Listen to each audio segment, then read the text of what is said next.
एक मोची का बेटा जब पढ़ लिख के बड़ा अफसर बन गया तो उसका अपने बाप के साथ रवैया कैसा था। मेरे हाथों में एक ऐसी तहरीर है जिसको सुनने के बाद बहुत से लोगों की आंखों में सिर्फ पछतावे के आंसू होंगे और बहुत सौ का मेरी तरह दिल करेगा कि अभी फौरन से पहले उठूं और जाके अपने अब्बा जी के कदमों में बैठ जाऊं। मैं मंजूर मोची का बेटा।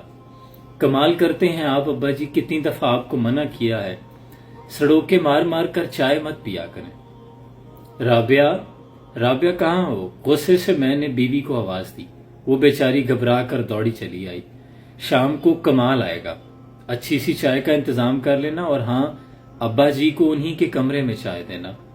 डुबो डुबो कर बिस्किट खाने से भी बाज नहीं आते। हाथ करते हैं आप भी, अब्बा जी सुन रहे थे। राबिया ने नागवारी से कहा। वो अब्बा जी से बहुत मोहब्बत करती थी। शर्मिंदगी से मुड़ता उनका मुस्तर वजूद मैंने देखा ही नहीं। कमाल से मेरी दोस्ती ज्यादा पुरानी नहीं थी, कुछ अरसा पहले ही उसका तबादला मेरे दफ्तर में हुआ था। अल्लाह के अपने काम हैं और अपने ही बंदोबस्त। शाम को कमाल आया, साथ में उसके वालिद साहब भी थे। यार, मैं शाम ज्यादातर अपने अब्बा जी के साथ ही गुजारा करता हूँ। आज घर में कोई नहीं था तो सोचा इन्हें साथ लेता चलता हूँ। क्यों नहीं, बहुत खुशी हुई, अच्छा किया यार, मैंने कहा। की हाल है बरखुदार? मेरे कंधे पर हाथ फेरते हुए इन्होंने पूछा। शुक्र है अल्लाह का, कहते हुए मैंने उनका हाथ पकड़ा और उन्हें बैठक में ले आया। सफेद दाढ़ी, नुरानी चेहरे वाले शफीक बुजुर्ग। पहला तासुर मुझ पर यही पड़ा। सोफे पर बैठकर अब्बा जी ने बड़े आराम से टांगे ऊपर की और आलती पालती मारकर बैठ गए।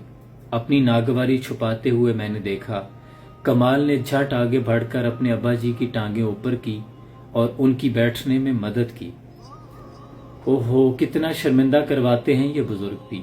मैं कमाल की तरफ गौर से देख रहा था, मगर वो हरगिज शर्मिंदा नहीं था। उसके चेहरे पर बड़ी नरम मुस्कुराहट थी। अब्बा जी की कमर के पीछे कुशन रखते हुए उसने पूछा, आप ठीक हैं अब्बा जी? चाय लगने तक आधे घंटे में उसने 2-3 मरतबा पूछा, अब्बा जी आप ठीक तो हैं? अब्बा जी बोर तो नहीं हो रहे? ओए काके, तुसी गल्लां बातां करो, मैं सुन रहा हूं ਤੁਹਾਡੀਆਂ पढ़ियां लिखियां गल्लां ते मैं बड़ा खुश हो रहा काके। अब तो कमाल को जरूर बुरा लगा होगा, मगर वो हंस दिया। एक बेटे की बाप के लिए ये खूबसूरत नरम हंसी जन्नत की नवीद थी यकीनन। हमारे अब्बा जी ने हमें पढ़ाने के लिए बहुत मेहनत की है। किताब में जिल्द किया करते थे, आमदनी ही कितनी होती थी। हम 2 वक्त खाते और अब्बा अम्मा अक्सर एक वक्त खाया करते थे, तो कभी एक वक्त का भी मैसर नहीं होता था। वालिद का हाथ पकड़कर बोसा देते हुए कमाल ने मुझे कहा। उसकी आंखों में अकीदत के आंसू थे। वो अपने हसब नसब पर हरगिज शर्मिंदा नहीं था। चाय लग गई। राबिया बुलाने आई तो कमाल के वालिद ने ओहो धी रानी माशाल्लाह माशाल्लाह कहते हुए उसके सर पर प्यार दिया।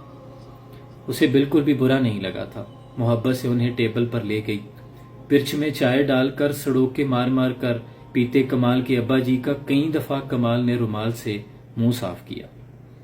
उसके हाथों में इस कदर नरमी और मोहब्बत थी कि कलम होते तो मोहब्बत की लाजवाब दास्तान लिखते, दिल होते तो निसार जाते, आंखें होती तो वारी चली जाती। राबिया कमाल की इस कदर मोहब्बत और शफकत पर हैरान थी। उसने दुखी नजरों से जब मेरी तरफ देखा, उसकी नजरों ने मुझे आसमान से जमीन पे ला पटका। मैं जिनके वजूद का हिस्सा था, जिनकी दुआओं और मेहनतों का समर था, उन्हीं की इन मासूम सादा अदाओं से नाला था, शर्मिंदा था। मैं मंजूर मोची का बेटा अपने बाप के हसब नसब पर शर्मिंदा था। बेटे को बड़ा अफसर बनाने के ख्वाब ने जिसके हाथों में छेद कर दिए थे। रात भर जाग कर काम करते करते हाथ थकते नहीं थे।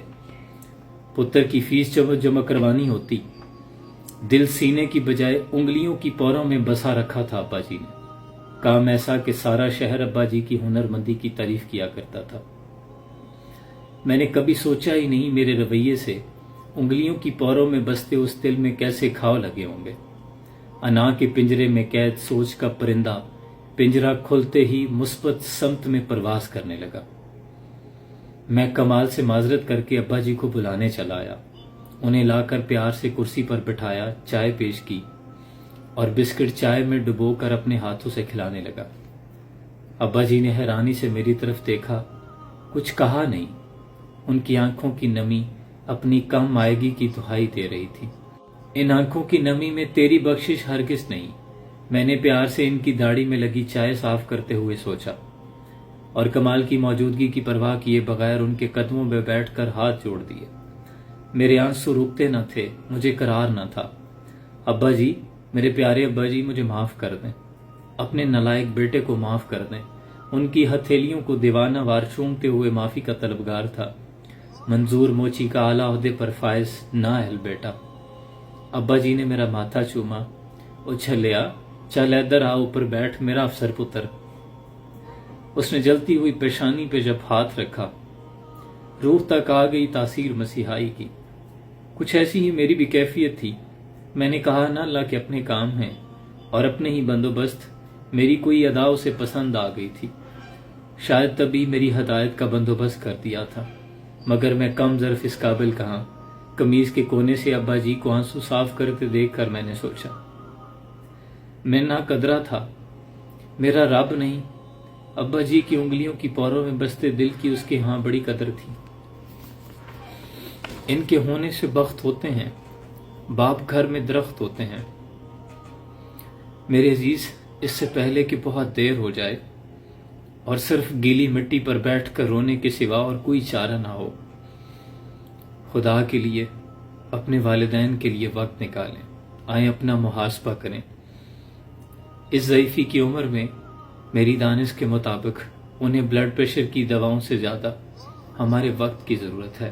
اللہ کریم سے دعا ہے کہ جن کے والدین حیات ہیں، اللہ ان کا یہ سایہ شفقت تا دیر سلامت رکھے، ان کے والدین کو صحت و تندرستی والی عمر خضر عطا فرمائے، اور جن کے والدین جن کا یہ سایہ شفقت اس جہان فانی سے رخصت ہو گیا، اللہ اپنی حبیب نبی اکرم صلی اللہ علیہ وآلہ وسلم کے طفیل ان کی بے حساب بخشش اور مغفرت فرمائے، ان کو جوار رحمت میں جگہ عطا فرمائے۔